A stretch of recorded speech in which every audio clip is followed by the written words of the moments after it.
Kalau gue pribadi, gue tuh nggak setuju dengan kalimat usaha tidak akan mengkhianati hasil. Karena jadinya seakan-akan usahanya manusia itu yang menentukan hasil. Ada seorang profesor psikologi namanya Ellen Langer.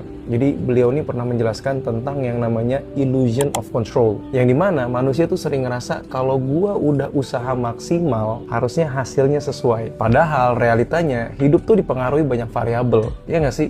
Ada timing, kondisi ekonomi, ada opportunity, ada faktor X juga yang seringkali kita nggak bisa explain. Jadi secara sains pun usaha memang meningkatkan kemungkinan berhasil, tapi tidak pernah menjamin hasil. Nah, dalam Islam ini lebih clear lagi dijelasinnya. Islam tuh memisahkan antara mana ranah manusia, mana ranahnya Allah. Ranahnya manusia itu berusaha, ikhtiar. Sedangkan ranahnya Allah itu adalah hasil, takdir. Allah sendiri berfirman di dalam surat An-Najm ayat 39.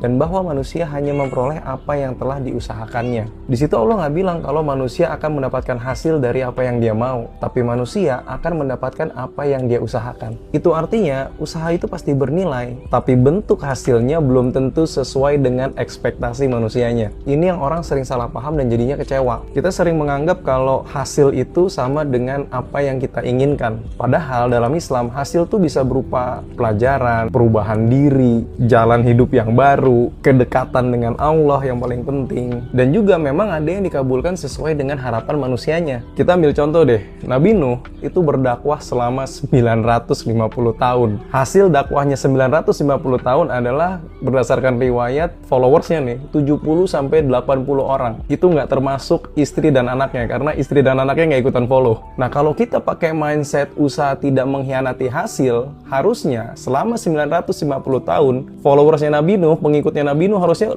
lebih banyak dibanding 70 atau 80 followers doang. Tapi ini kan enggak, karena dalam sudut pandang Islam, hasil itu tuh bukan cuma outcome di dunia. Dan bisa jadi Allah nggak kasih hasil yang kita mau, karena usaha itu sendiri adalah hasil yang Allah mau.